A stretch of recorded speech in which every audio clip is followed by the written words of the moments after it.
Dear Mama Colleen, hello po and good day sa iyo at sa lahat ng tagapakinig ng programa mo. Gusto ko lang ikuwento at ibahagi sa mga tagapakinig ng iyong programa ang aking kuwento.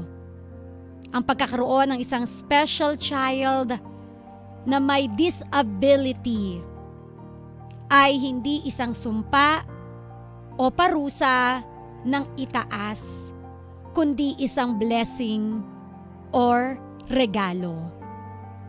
Itago niyo na lang po ako sa pangalang Ines ng Maynila.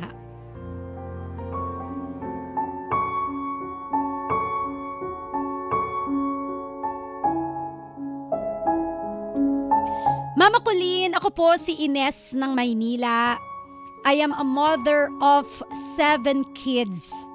Yes po, 7.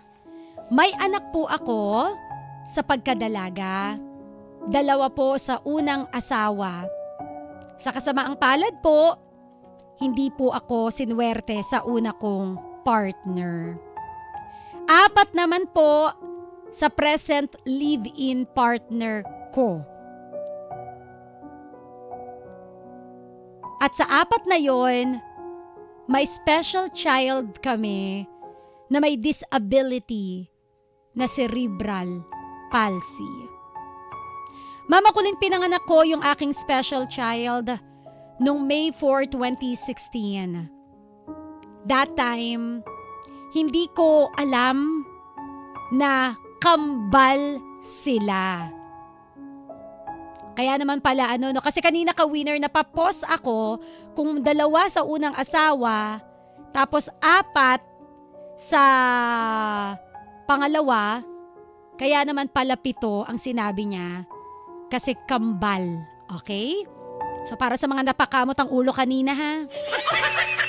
Pinanganak ko ang aking special child noong May 4, 2016 and that time, hindi ko po alam na kambal sila dahil noong mga panahon na magpapa-ultrasound sana ako, doon sila na puwersang lumabas. Mama Colleen, sa totoo lang hindi po kasi ako nakapagpapa-ultrasound. Dahil po sa kakapusan ng pera, walang sapat na budget, hanggang sa lumaki na lang po ang aking tiyan, hindi po naalagaan sa ultrasound ang aking dinadala. Alam ko po, Mama Colleen, na may mangbabash sa akin, Mama Colleen, kung sasabihin ko na ipinanganak ko ang kambal sa bahay. Opo, sa bahay ko sila iniluwal. Hindi agad ako nagpatakbo sa ospital ng mga panahon na yon dahil sa kulang po ako sa check-up at nag-aantay ako sa resulta ng lab test ko at nung nagkaroon nga ako ng time na makapagpa-ultrasound. So in short, Mama Colleen, yung mga panahon na yon, hindi ko alam na manganganak na pala ako. Pinanganak ko sila ng preterm, twin cord, single placenta. 33 weeks po ako noon or 7 months. Again, kahit ako hindi ko in-expect na manganganak ako ng maaga. Siguro, dahil na din sa stress at kakaisip dahil sa pamilya ng aking live-in partner. Opo, Mama Colleen, stress ako sa pamilya niya. Dahil simulat sa pool, hindi nila ako tanggap. Dahil daw may anak ako sa una at hiwalay pa sa asawa. Sabi ko nga, ganun pala kapag single mom ka. Parang ang tingin ng ibang tao sa'yo, malandi ka, disgrasyada ka. At parang kapag single mom ka, parang wala ka ng karapatang mag-asawa ulit. Nandyan yung hindi naman nila alam yung pinagdaanan mo. Pero hinusgahan na nila yung buong pagkatao mo dahil sa present situation mo. Mama Colleen, lahat po ng panglalait mula sa pamilya ng live-in partner ko, natanggap ko, narinig ko, to the point na sinasabihan nila akong nang huhut-hut lang daw ako, mukha daw akong pera, gagawin ko lang daw pala bigasan yung anak nila, and the worst. POK times 2. Gusto kong sabihin on air eh. Kailan baka ma-KBP tayo, B? POK times 2. Yun yung pinaka-worst na sinabi nila sa akin. Lahat yan, Mama Colleen, sinalo ko. Tinanggap ko. Hindi ko pinansin. Pasok sa isang tenga, labas sa kabilang tenga. At dahil din ng mga panahon na yun, naramdaman ko rin ang pagmamahal ng live-in partner ko dahil pinaglaban niya ako sa mapanghusga niyang pamilya. Dahil alam ko naman na ang pakikisamahan ko pa rin naman at the end of the day, yung anak nila at hindi sila. Kundi, kaya pinagpatuloy po namin ang aming relasyon sa kabila ng pagtutol ng pamilya niya sa akin. Pinanindigan po ako ng partner ko. Yung pagbubuntis ko, Mama Colleen, sa special child ko, itinago ko sa kanila. Hindi ko na ipinaalam, walang nakaalam. Dahil naiinis po ako sa mga sinasabi nila sa akin na parang pinagbibintangan nila ako na kapag ka ako ay nabuntis, hindi yun sa anak nila. Kasi sabi nila, hindi na raw magkakaanak yung anak nila dahil baog na daw. Dahil nung na-ospital ito noon, halos gamot na lang daw ang bumubuhay sa kanya. Kumbaga ang paniniwala po ng pamilya niya ay pinatay na ng mga gamot ang semilya niya. Pero Mama Colleen, hindi ako doon naniniwala. Kahit yung partner ko, nagtry. Kami nang nagtry. Hindi siya naniniwala na hindi na siya magkakaanak pa. Kaya sinubukan namin ng sinubukan. Hanggang sa mabuo na nga po yung kambal. Inilabas ko po yung isang kambal na patay na. Yung isa naman po ay buhay. Alam mo, Mama Colleen, para sa akin, isa siyang miraculous baby dahil na-survive niya lahat ng mga pagsubok habang siya po ay naka-incubate. Hypothermic. Nagmanas po kasi siya. Meron pang eksena na sinalina ng dugo, kinuhana ng mga series of blood tests. Lahat yon na survive ng anak kong ito. Kaya masasabi kong isa po siyang survivor. Hindi ko po alam nung time na yon na may cerebral palsy ang anak namin. Not until pandemic came, mga June of 2021. Pinak-check up ko po siya sa Pedia Neuro via Zoom at na-confirm po na may cerebral palsy na po pala siya. Developmental delay. Mama Colleen, doon ako biglang nag-worry para sa anak ko. Lahat ng mga kapatid niya normal. Siya lang po yung hindi. Minsan po sumagi sa isip ko ng mga panahon na yun, paano ko siya mabibigyan ng normal na buhay? Paano na lang siya kapag nawala na kami ng mga magulang niya? Ang dami kong tanong sa utak ko na naglalaro dahil nga sa nalaman ko. Alam mo, Mama Colleen, minsan sinisisi ko yung pamilya ng partner ko na kung hindi ako na-stress noong mga panahon na buntis ako, kung hindi dahil sa kanila, siguro hindi ako magkakaanak ng ganito. Patawarin ako ng Panginoon pero opo, sumagi sa isip ko na bakit ba ako nagkaanak ng ganito. Hanggang sa sinisi ko rin ang sarili ko, Mama, dahil hinayaan ko yung sarili ko na lamunin ako ng stress, lungkot. Kaya siguro napabayaan ko nga siya nung pinagbubuntis ko siya. Eh di sana po, kung hindi ako nagpadala sa stress, eh di sana healthy sila na lumabas. Eh di sana pareho silang buhay at hindi lang yung isa. Pero Mama Colleen, all throughout, madami akong realization. Our special child is my husband's little princess. His little angel daddy's girl. Spoiled lahat ng atensyon sa kanya. Bawal awayin ng mga kuya, ng ibang kapatid. Ganun kamahal ng asawa ko yung special namin. Lahat gagawin niya para sa anak namin. And truly, our special child is not a burden to us. She is a gift from above na sinasabi namin na kaya nyo yan. Sinubukan ko na kung hanggang saan ang tatag ng relasyon nyo at yung bata na yan ang magiging silbing lakas nyo para magpatuloy sa buhay. Mama Colleen, ang tanging masasabi ko sa mga parents na may special child o may mga disabilities ang mga anak, treat them well. Shower them with love. Shower them with all your love. Dahil sila ang magbabalik din ng unconditional love na walang any words na magkapag-e-explain ng pagmamahal na ito. Mama Colleen, salamat po sa pagbasa sa mahaba kong kwento. Again, gusto ko lang ibahagi sa inyong mga tagapakinig ang kwento ko at ibahagi na ang pagkakaroon ng isang special child na may disability, ito po ay hindi sumpa o parusa ng itaas, kundi ito ay isang blessing o regalo ng nasa itaas. Muli, ako po si Ines.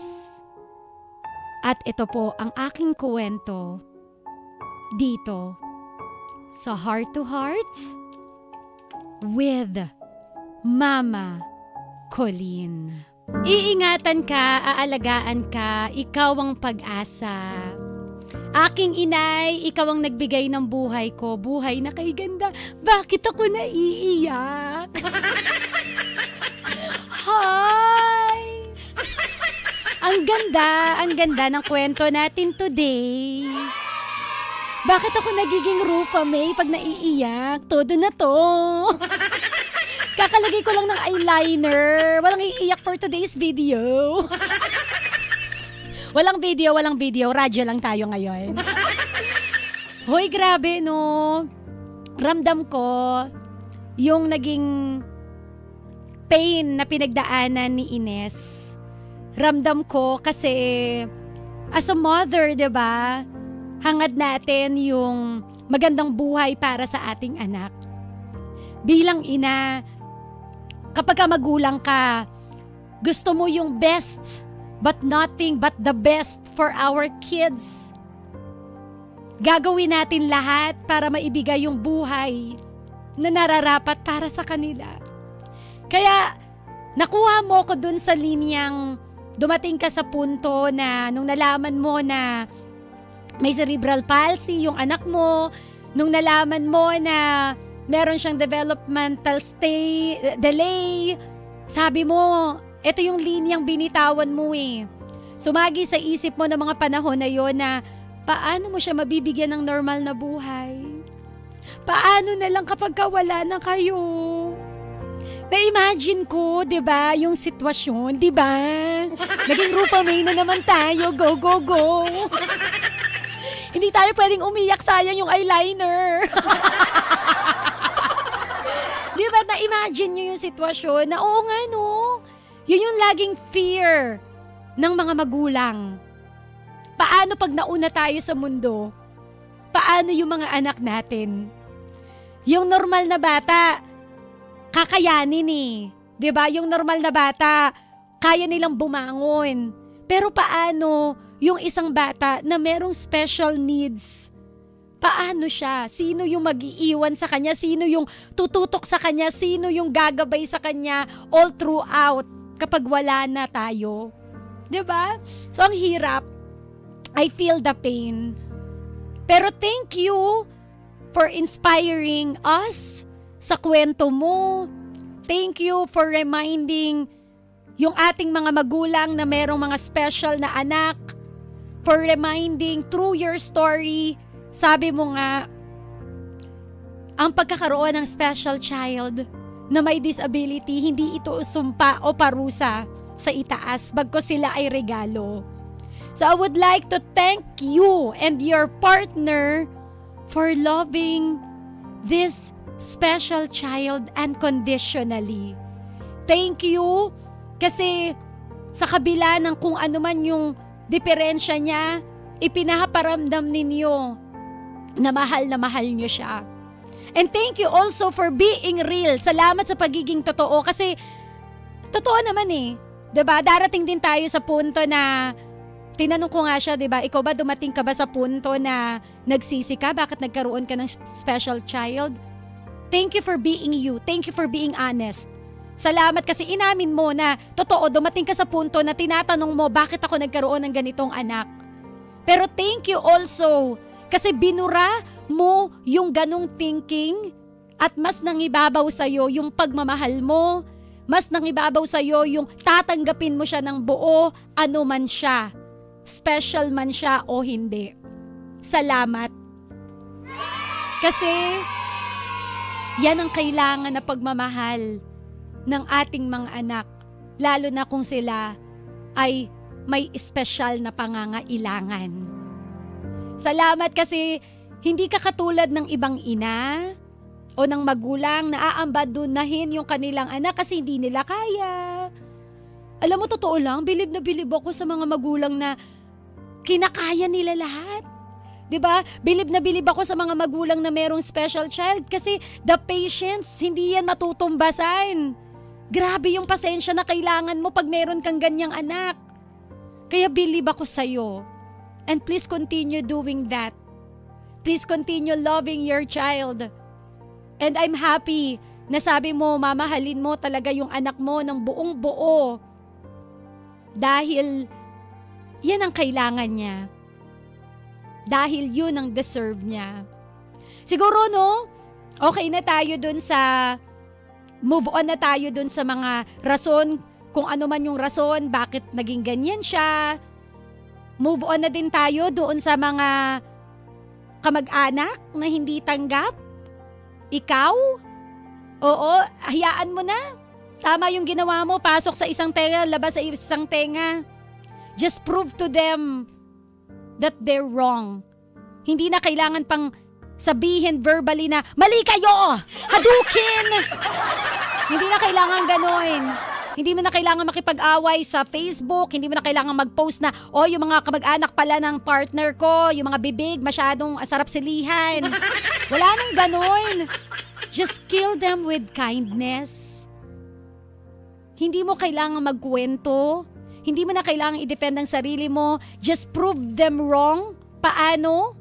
Alagaan mo yung mga anak mo at alagaan mo yung partner mo. Hindi mo na kailangang magsalita pa, hindi mo na kailangang makipagbardagulan pa. Kasi kusa naman yung mananahimik kapag ka nakita nila kung gaano ang pasensya mo at gaano mo mahalin ang pamilya mo. Ganun na lang. Tama, pasok sa kabilang tenga, labas sa kabilang tenga. Hayaan mong silang magsalita ng magsalita. Ikaw, less talk, less mistake, more work. Mas patunayan mo na mali sila sa mga ipinaparatang nila sa iyo. Wala eh. Yun ang katotohanan eh. May mga tao talaga na magaling magsalita ng hindi maganda sa kapwa nila. Feeling nila kapag nakapagsalita sila ng hindi maganda sa kapwa nila, feeling nila ikagaganda ng aura nila. Lagi nating tatandaan to, Bebe Koa, mga ka-winner. Let them speak. Hayaan mo sila. Kasi kung sino man o ano man yung lumalabas sa bibig nila, it is a reflection kung sino ba talaga sila. Yun na lang yun. Ikaw, just go on with your life. Ikaw, patunayan mo na mali sila by showing them how happy you are right now. Again, kill them with kindness. Wag naman kill na totoo ha. Not literally, okay? So yun lang. So once again, Ines, maraming salamat sa kwento mo. I am so happy. Etong iyak ko, this is a kill of joy. Etong iyak ko is, tears of joy. Masaya ako. Masaya ako dahil naramdaman ko yung pagmamahal within the family. Masaya ako kasi ang swerte ni Angel, ng Angel Princess mo, dahil napunta siya sa pamilya na hindi siya ilalagay sa basurahan. Oh, no. May mga ganong story tayo na naririnig, di ba? Yung itatapon, yung babaliwalain. Masaya ako kasi kahit na special siya, pinaramdam nyo sa kanya yung extraordinary love sa kanya. Kaya ang pray ko, long life sa inyong mag-asawa, dahil deserve nyo ang mahabang buhay na kasama siya. Ka-winner, yan po ang kwento ni Ines dito sa Heart to Heart with Mama Colleen. I wanna hear your thoughts. Gusto ko marinig ang sausaw mo, gusto ko marinig ang advice mo. Kung meron kang same story, gusto ko ring marinig. Please speak from your heart. Sa aking pagbabalik, ikaw naman ang bibida, sausaw mo naman ang bibida, advice mo naman ang bibida, dito sa Heart to Heart with Mama Colleen. 0977-7000-915. I-record mo yung sausaw mo, make sure na tahimik yung paligid, boses mo lang ang maririnig. Kung may makinang maingay, patayin muna yung makina. Kung may kaibigan na maingay nakatabi, scotch tapean mo muna yung bibig. Gusto ko boses mo lang ang mangibabaw pag nag-voice message ka. Paano daw mag-voice message? I-chat mo ako sa DJ Mama Colleen on Facebook. May makikita ka na mikropono na icon, i-click mo yon. I-record mo yung boses mo, yung gusto mong sabihin para kay Ines. Once again, sa aking pagbabalik, ikaw naman ang bibida. Ito po ang kwento ni Ines dito sa Heart to Heart with Mama Colleen.